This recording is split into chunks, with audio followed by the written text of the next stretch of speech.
오늘 전에 읽으신 본문의 말씀을 가지고 신자, 오직 하나님께로부터 난 자들, 하나님께로부터 난 자들, 신자는 오직 하나님으로 말미암아 난 자들이다. 오늘 본문 말씀은 그 뜻을 이해하기가 매우 어려운 본문 중에 하나입니다. 왜냐하면 대부분의 신자들이 본문 12절 말씀에만 너무 집착한 나머지 본문의 흐름이나 본문의 핵심을 놓치게 되는 경우가 너무나도 많이 있기 때문입니다. 제가 늘 말씀드리는 부분이지만 성경은 전체적인 맥락과 그 흐름 속에서 읽어야 한다라고 말씀드립니다. 그러나 많은 신자들이 성경 말씀을 그냥 자신의 기호에 맞게 내한테 위로가 되고 내한테 기쁨이 되고 내한테 응답이 될 것 같은 그러한 식으로 재단하고 구호로 만들어서 외치는 경우가 얼마나 많이 있습니까? 그러나 성경은 그 맥락의 흐름 가운데 성경이 무슨 얘기를 하고 있는지를 우리가 분명히 인식할 수 있어야 한다라는 사실입니다. 본문 12절입니다. 영접하는 자, 곧 그 이름을 믿는 자들에게는 하나님의 자녀가 되는 권세를 주었다. 우리가 너무나도 좋아하는 말씀이고 이 말씀을 붙들고 내가 하나님의 자녀로서의 권세를 가졌다라는 확신을 가지려고 하는 경우가 많이 있습니다. 그래서 이 말씀은 대부분의 신자들에게 다른 그 어떤 말씀보다 힘이 되고 구원의 확신을 주는 구절로 잘 알려진 말씀입니다. 그러나 이 구절만 강조되어지고 전후 문맥이 무시되는 경우가 얼마나 많이 있습니까? 이 구절은 그러한 오해 속에서 구원에 대한 오해를 일으키는 대표적인 구절이 되어버리고 말았다라는 사실입니다.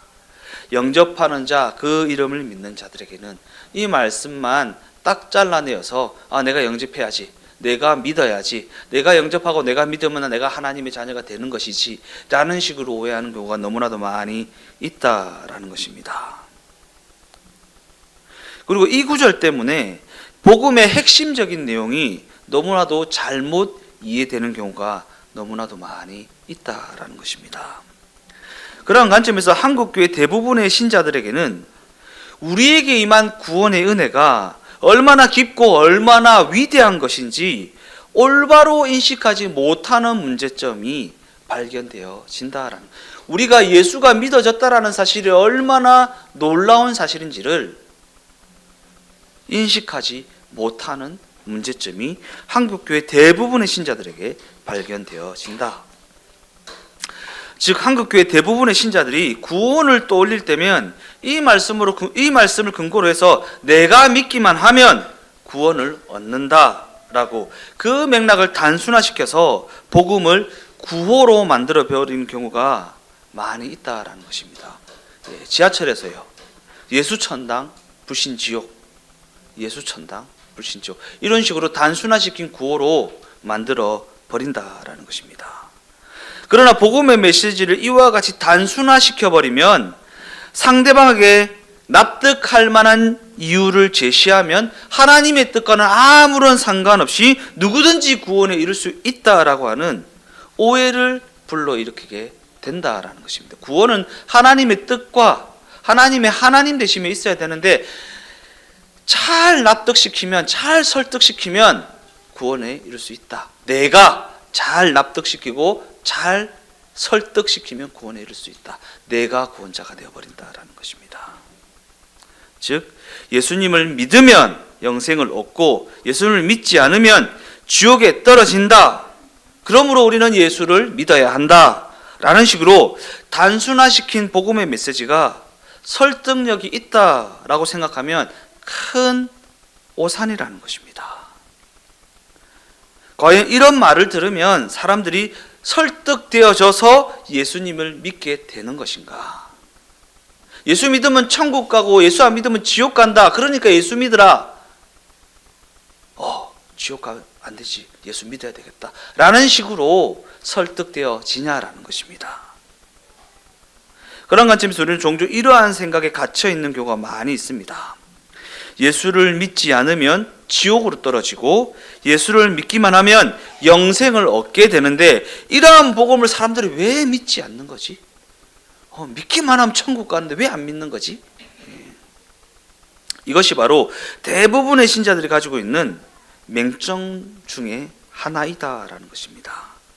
더 나아가 우리는 예수를 믿으면 복을 받는다, 예수 믿으면 모든 일이 잘 된다 라는 말로 전도도 하고 신앙의 헌신도 요구합니다. 예수 잘 믿으면 복 받는데, 예수 잘 믿으면 모든 일이 만사 형통하다, 그러니까 예수 잘 믿고 헌신도 하고 헌금도 하고 봉사도 해라 라는 식으로 말입니다. 그러나 이것은 우리의 욕심에서 비롯된 우리의 착각일 뿐입니다. 우리의 욕심에서 비롯된 우리의 착각일 뿐이다. 왜냐하면 성경은 복음의 메시지의 그러한 내용을 첨언하고 있지 않기 때문입니다. 복음의 메시지 그런 내용을 첨언하지 않습니다.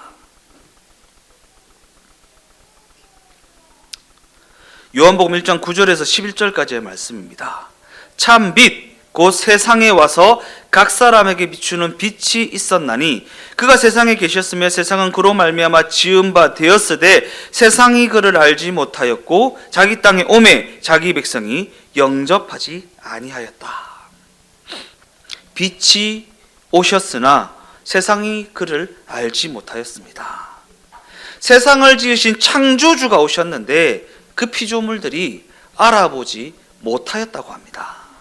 이 땅의 주인이시요 모든 존재의 왕이 오셨는데, 만왕의 왕이 오셨는데 그 백성들이 그를 영접하지 아니하였다라고 말합니다. 흔히 우리는 이 지적들이 믿지 않는 이들을 질책하는 것이라고 생각합니다. 불신자들을 향한 말이라고 질책합니다. 빛이 왔는데도 그 빛을 알아보지 못하는 저 바보 같은 놈들, 예수님이 오셨는데 그분을 십자가에 못 박은 이 바보 같은 놈들라고 말입니다. 왜 이러한 생각을 하게 되는 것입니까? 그들은 안 믿었고 나는 믿었다라는 거예요.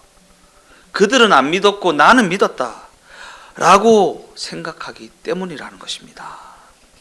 나는 믿어지는데 저들은 왜 안 믿어지는 것일까? 왜 믿지 않는 것일까? 라고 말하며 그들과 나를 비교하고 믿지 않는 그들을 정죄하고 의아하게 생각한다라는 것입니다.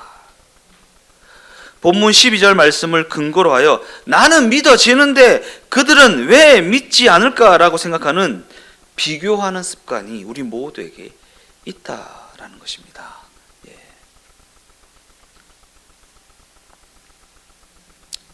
흑백 논리로 말입니다. 나쁜 놈들, 착한 놈들, 믿어졌어? 오, 착한 놈. 묻지도 따지지도 않고 우리 편. 우리 정치 상황이 그렇지 않습니까? 그죠? 묻지도 따지지도 않고, 보수, 기독교의 우호적인 정권, 묻지도 따지지도 않고 오케이. 이렇게 되는 거 아닙니까? 그러나 오늘 본문 말씀은 전혀 그런 뜻이 아닙니다. 왜냐하면 오늘 본문의 결론은 12절에 있는 것이 아니라 다음 구절인 13절에 있기 때문입니다. 13절 말씀 다 같이 읽어보겠습니다. 이는 혈통으로나 육종으로나 사람의 뜻으로 나지 아니하고 오직 하나님께로부터 난 자들이니라. 결론은 하나님께로부터 난 자들이니라. 사람의 어떠함이 있지 않습니다. 사람의 실력이 어떠함이 있지 않습니다.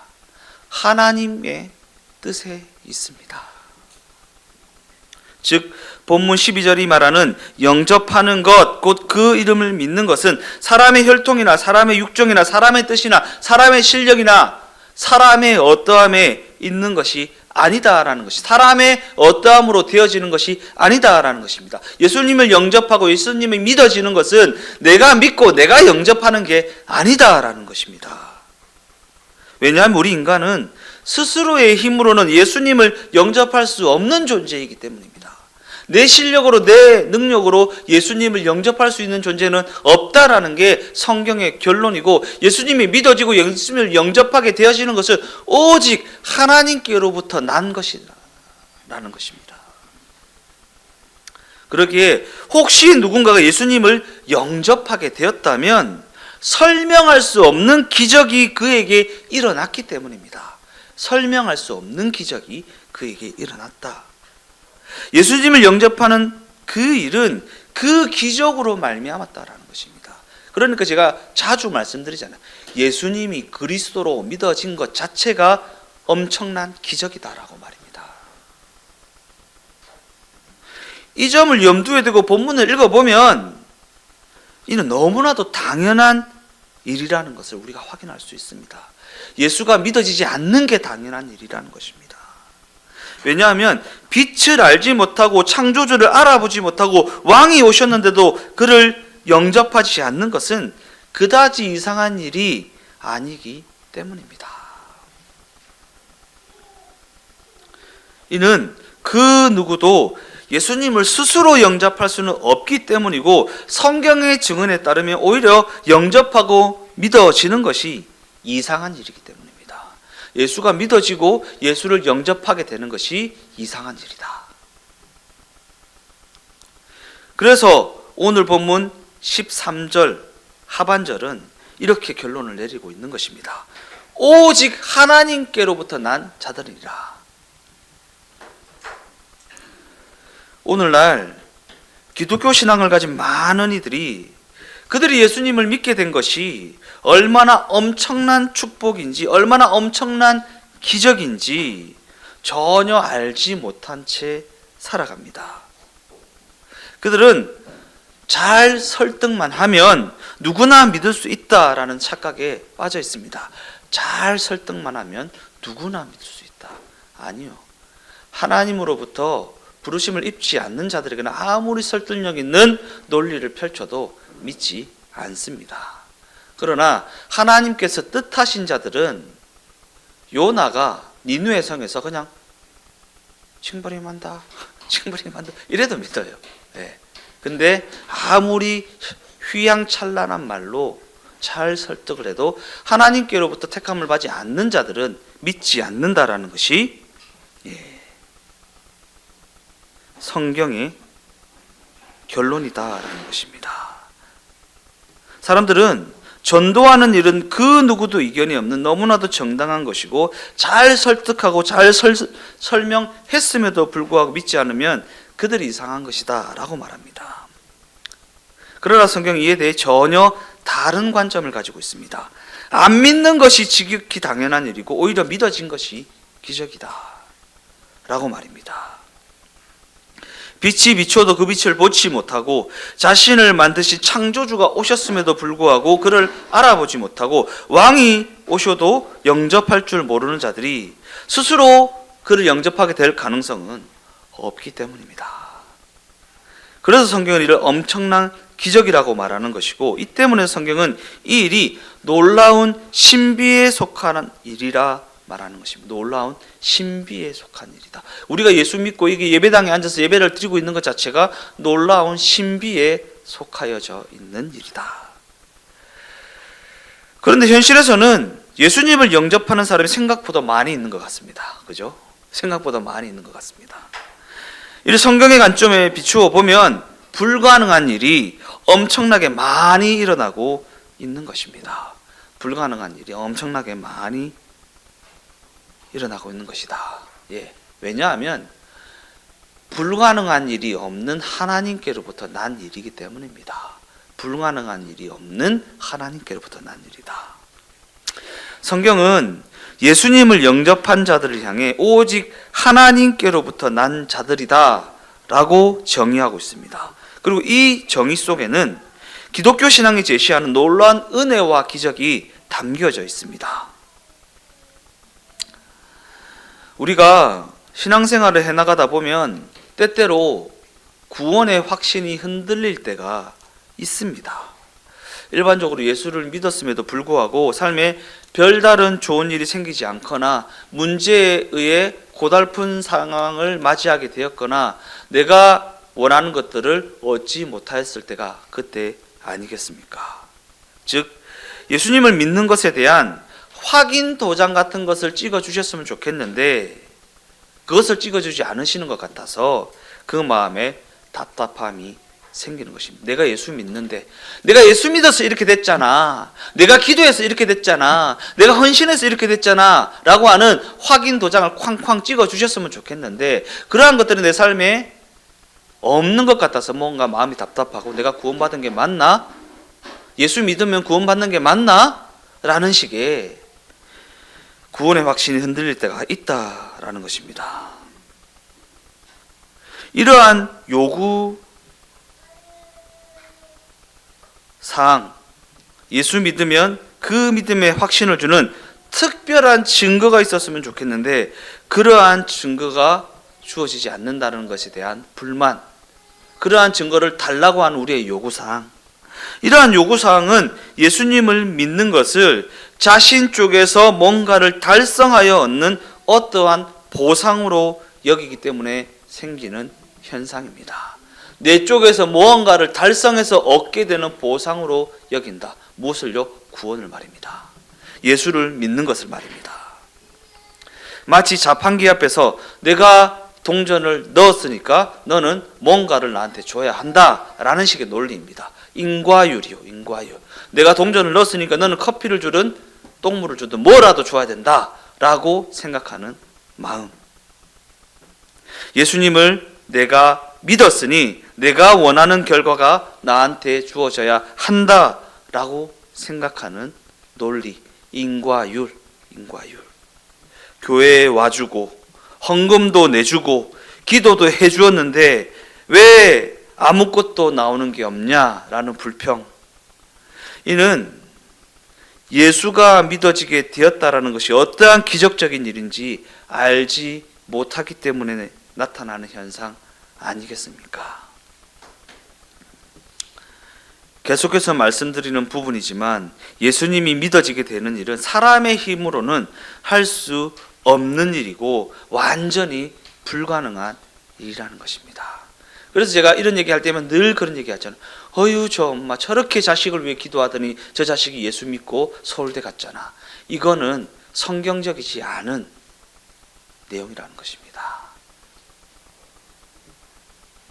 그래서 성경은 우리가 예수님을 믿게 된 것 자체가 엄청난 특권이고 엄청난 자랑이고 엄청난 기적이라고 그렇게 가르치고 있다라는 것입니다. 마태복음 20장 28절 말씀입니다. 인자가 온 것은 섬김을 받으려 함이 아니라 도리어 섬기려 하고 자기 목숨을 많은 사람의 대속물로 주려 함이니라. 섬김을 받으려 함이 아니고 도리어 섬기러 오셨다. 예. 그 예수님이 믿어진 우리 또한 예수 믿는 일로 섬김을 받으려 하기보다 예수 믿어진 자로서 섬기며 나아가는 자가 되어야 한다라는 게 성경의 가르침입니다. 내가 예수 믿었으니까 이런 섬김은 와야지. 집, 차, 서울대학, 돈, 명예, 권세, 만사형통이라는 게 와야지 라는. 근데 인자가 온 것은 섬김을 받으려 함이 아니라 도리어 섬기려 한다. 예수가 믿어진 자로서, 예수 믿어짐으로 말미암아 천국을 소유하게 된 자로서 이 땅에서는 섬기고 살자라는 거예요. 이미 천국을 부여받은 자로서 이 땅에서는 섬기고 살자. 양보하고 져주고 빼앗겨주며 살자 라는 게 성경의 가르침이다라는 것입니다. 그런 관점에서 예수님이 오셨다라고 하는 이 사실은 너무나도 엄청난 사건입니다. 그런데 우리는 예수님이 오셔서 무엇을 하셨는가에 너무 집중을 한 나머지 예수님이 오심으로 우리에게 어떠한 일이 일어났는지에 대해서는 별로 관심을 가지지 않는다라는 거예요. 예수님이 오심으로 말미암아 우리에게 어떠한 일이 일어났는가? 예수가 믿어지게 되었고, 예수가 믿어짐으로 말미암아 천국을 소유하게 되었고, 천국을 소유한 자로서 이 땅을 섬기며 살아갈 수 있게 되었다라는 것에는 별로 관심을 가지지 않는다라는 것입니다. 그러나 그럼에도 불구하고 성경은 예수님이 오셨다고 하는 그 사실 자체가 너무나도 엄청난 사건이라고 말하고, 예수님이 오심으로 말미암아 예수가 믿어지게 되었다라는 것이 엄청난 기적이고 축복이라고 증언하고 있다라는 것입니다. 그 증언에 의하면 예수님은 빛이십니다. 그 빛이 깨닫지 못하는 자들에게 비추었습니다. 성경은 지음을 받은 자들이 지어주신 분을 알아보지 못했음에도 불구하고 그들을 저주하거나 그들을 꾸짖거나 그들을 심판하러 오신 것이 아니라고 증언하고 있다라는 것입니다. 우리가 막 전도를 하죠. 밥도 사주고 선물도 사주고 친절하게 막 하면서 전도를 막 합니다. 근데 그 사람이 안 믿으면 어떻게 합니까? 저주를 퍼붓죠.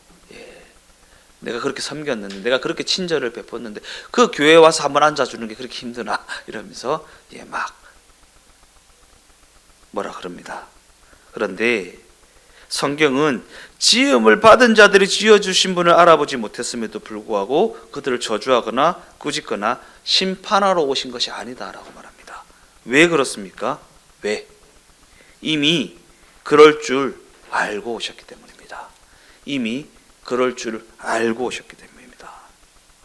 더 나아가 성경은 예수님이 섬김을 받으러 오신 것이 아니라 오히려 섬기기 위해서 오셨다고 말하고 있기 때문입니다. 우리가 맹인이고 영적으로 죽은 죄인이며 멸망의 자녀인 것을 알고도 오셨기 때문입니다. 알고도 오셨기 때문입니다. 즉 예수님은 우리가 예수님을 몰라본다라는 사실을 누구보다 잘 알고 계셨다라는 것입니다. 예수님은 그렇게 알고도 오셨다는 것이고 그런 우리를 고쳐 놓으려고 오셨다라는 것입니다. 그런 우리를 고쳐 놓으려고. 그분이 오셔서 그분의 섬김과 그분의 죽으심으로 말미암아 우리가 고쳐지게 된다라는 거예요. 눈이 뜨여져서 예수가 믿어지고 그분을 인정하는 모습으로 말입니다. 이처럼 우리가 예수님을 믿게 되었다라는 이 지점은 우리에게 예수님이 찾아오셨다고 하는 그 엄청난 기적의 증명이라는 것입니다. 증명. 예수님이 이 땅을 찾아오셨기 때문에 우리가 예수님이 믿어지게 된 것이다. 즉 누군가가 예수님을 믿게 되어서 구원에 이르게 되었다라는 것은 전하는 자나 혹은 듣는 이가 어떠한 조건을 만족시켜서 얻은 보상이 아니다라는 얘기를 하고 있는 것입니다. 그러니까 죽은 후에 지옥 가는 것보다 천국에서 영원히 사는 것이 좋지 않냐라고 잘 설득하면 사람들이 예수님을 믿게 될 것이라고 생각한다면 이는 큰 착각이라는 것입니다. 이미 신자가 된 우리는 이미 믿어졌기 때문에 사람들이 예수를 믿게 되는 것이 얼마나 어려운 일인지 온전히 이해하지 못합니다. 어떻게 예수님이 안 믿어지냐라고 말할 수 있습니다. 그래서 이미 신자가 된 사람들은 자신이 예수를 믿게 된 것이 얼마나 큰 기적적인 사건인지를 알지 못하고 때로는 너무나도 당연한 일로 여기기도 한다라는 것입니다. 예수가 믿어진 것이 얼마나 엄청난 기적인지 알지 못한 채 살아간다. 그래서 그들은 그 기적을 기적으로 받아들이지 못하고 쓸데없이 다른 증거를 찾느라고 늘 분주한 신앙생활을 합니다. 다른 증거를 찾고 구하느라 늘 분주한 신앙생활을 한다. 예수님을 믿어드리기로 했으니까 이제는 건강을 주세요. 이제는 성공을 주세요. 이제는 물질도 주시고 이제는 명예와 권세도 주세요. 라는 식으로 자신의 욕심을 구하고 채우느라 분주한 신앙생활을 한다라는 것입니다. 문제 해결을 위한 기도회, 100일 기도회, 무슨 기도회, 예. 우리가 순복음 아이덴티티를 가지고 있으니까 기도는 묻지도 따지지도 않고 좋은 거라고 생각하죠. 예. 묻지도 따지지도 않고 좋은 거라고 생각하고 있죠. 예. 아니요. 예. 제가 한 번씩 복음을 전할 일이 있으면 그런 얘기를 할 때가 있습니다. 친구들이나 주변 지인들한테 딸이 있어. 딸이 있는데 딸이 서울에 이제 서울대학을 가서 서울에서 이제 유학을 하고 있어. 근데 딸한테 전화가 왔어. 전화가 왔는데 엄마 30만 원 필요해. 붙여줘. 끊어. 뚝. 그러면 좋냐? 안 좋죠. 근데 우리가 그런 기도를 해왔지 않습니까? 주세요, 주세요, 주세요. 그냥 딸이 왜 전화했어 하연아? 아빠 목소리 듣고 싶어서 전화했어. 그러면 얼마나 기분 좋아요, 그죠? 근데 아빠 나 신발 필요해. 디스커버리 신발 필요해. 사줘. 계좌번호 문자 보내놨어. 보내놔. 뚝. 이게 뭡니까? 예, 우리가 그런 신앙생활을 해오지 않았냐라는 것입니다. 예수 믿어드리고 했으니 이제는 건강 주세요. 성공 주세요. 물질 주세요. 문제 해결해 주세요. 어떻게 해주세요? 저떻게 해주세요. 자신의 욕심을 채우고 구하느라 분주한 신앙생활을 해오지는 않았냐라는 것입니다. 그런 것들을 받아야 그의 백성이 되었다라는 확신을 가질 수 있다라고 생각하고 있지는 않았냐라는 것입니다. 사람들한테 얘기해야 되는데 내가 기도해서 이거 받았다고, 내가 예수 믿어서 이렇게 됐다고, 내가 기도해서 우리 자녀가 이렇게 됐다고 내가 사람들한테 자랑해야 되는데 왜 그 도장을 하나님께서 안 찍어주시냐고 원망하며 불평하며 그러한 가난한 신앙생활을 해오지는 않았느냐. 그러나 성경은 그러한 것들이 구원에 이르게 되었다라는 근거가 될 수 없다라는 사실을 분명히 하고 있다라는 것입니다. 바리새인들이 그랬잖아요. 내가 구원받은 이유는 내가 큰 집에 살고 있기 때문이다. 내가 성공했기 때문이다. 이 성공 하나님이 주신 거니까 나는 구원받은 게 틀림없어 라는 식의 논리를 펼쳤지 않습니까? 진짜 그래요? 진짜 그렇습니까? 과거 소천하신 옥하는 목사님은 내가 담임 목사로서 너무 많은 것을 누리고 있어서 혹시 내가 지옥 갈까 두렵다라고 죽기 직전에 그런 얘기를 하셨다고 해요. 그죠? 내가 사랑교회 담임 목사로서 너무 많은 것을, 너무 많은 대접을 받고 있는 것 같아서 혹시 내가 지옥 가는 건 아닌가라는 생각을 하게 될 때도 있다. 내 상급이 다른 거 모르고 적어도 내 상급이 하늘에서는 없을 것만 같다라는 얘기를 하셨다잖아요. 그죠? 그런 것들이 우리 구원에 어떤 근거가 될 수 없다라는 얘기 아니겠습니까? 그런 것들을 구하면서 예수님과 가까워질 수는 있을 수도 있겠지만 저는 없다고 생각해요. 있을 수도 있겠지만 기도하러 교회 나오니까 그러한 것들이 구원받은 신자가 되었다라는 것을 확인하는 어떠한 근거로 여겨지면 안 된다라는 거예요. 그런 게 하나도 없어도 나는 구원받았다라는 확신이 있어져야 되는데 무엇으로 말미암아요? 그 관계성으로 말미암아.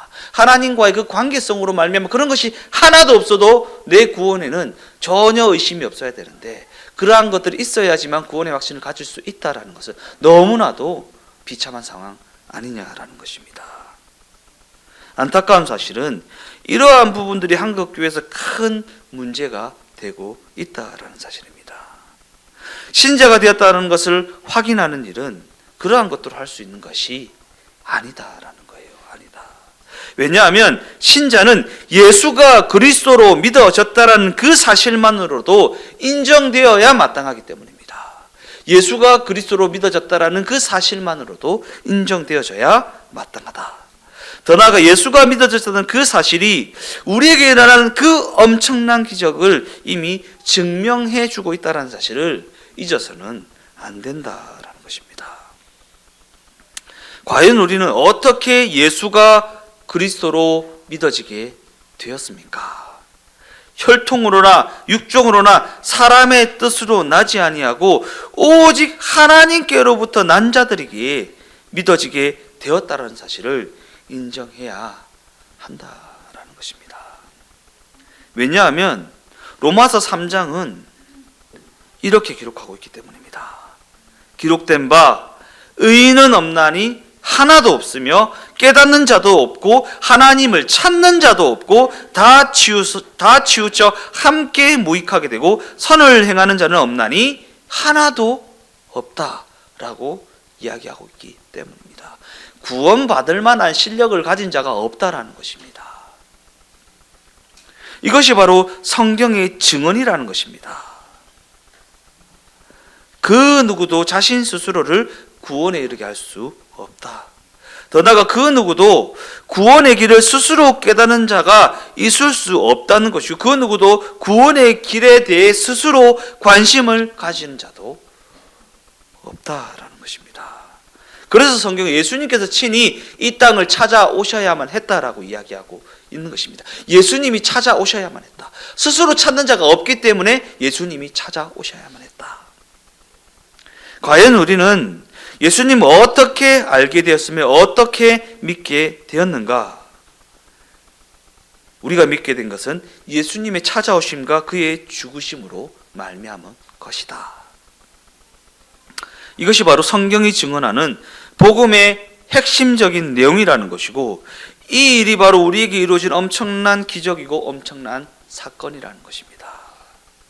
예수님이 찾아오셔서 믿어지게 하심으로 말미암아 그를 영접하게 하신 것, 결단코 내 실력으로 예수님을 이해해서 그를 스스로 믿게 된 것이 아니다라는 사실을 분명히 마음에 새겨야 한다라는 것입니다. 내가 예수님을 믿게 된 것, 내가 예수님을 믿는다고 고백하게 된 것, 곧 내가 예수님에 대해 관심을 가지게 된 것은 예수님의 찾아오심에서 비롯되었다라는 것입니다. 결론적으로 말씀을 마무리하겠습니다. 우리 모두가 예수가 믿어지는 이 복으로 말미암아 늘 감사하고 늘 찬송하는 삶을 살아가야 하는 것은 우리의 인생이 이 기적적인 사건으로 말미암아 천국을 보장받은 인생이 되어졌기 때문입니다. 그리고 예수님과 동행하는 삶이 어떠한 삶인지 매일의 삶 속에서 맛보아 알게 될 것이기 때문입니다. 스스로 신자라고 말하는 사람들 중에 예수님께서 이 땅을 찾아오신 일, 곧 우리를 신자의 자리에 있게 한 이 기적을 이해하지 못한 채 살아가는 자들만큼 불행한 인생도 없다라는 거예요. 내가 예수가 믿어진 것이 엄청난 기적이라는 것을 알지 못한 채 그저 다른 것을 구하느라 분주한 삶을 살아가는 자들만큼 불행한 인생이 없다라는 거예요. 우리가 얼마나 불행한 인생이었습니까? 그죠? 얼마나 불행한 인생이었습니까? 내 인생이 와 이렇노? 내 삶이 와 이렇노? 막 이러면서 원망하고 불평하고, 그 인생에서 벗어나기 위해서, 그 인생을 조금 더 개선하기 위해서 아등바등 기도에 목을 메고, 문제 해결을 위한 기도, 자녀들을 위한 기도에 목을 메고, 그 옆에 계신 예수님이 피눈물을 흘리고 계신 것은 전혀 알지 못한 채.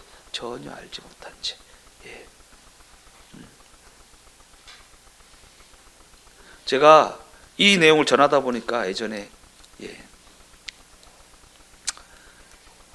떠오르는 장면이 있는데, 제가 고등학교 때 감독 선생님으로 인해서 엄청난 고난을 받았었잖아요.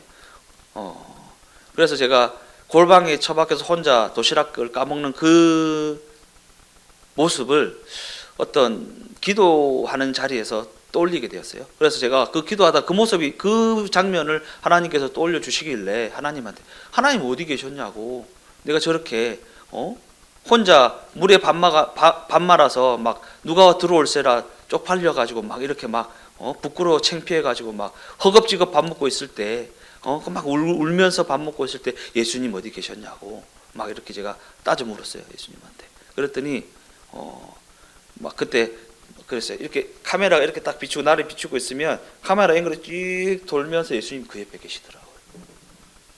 피눈물을 흘리면서.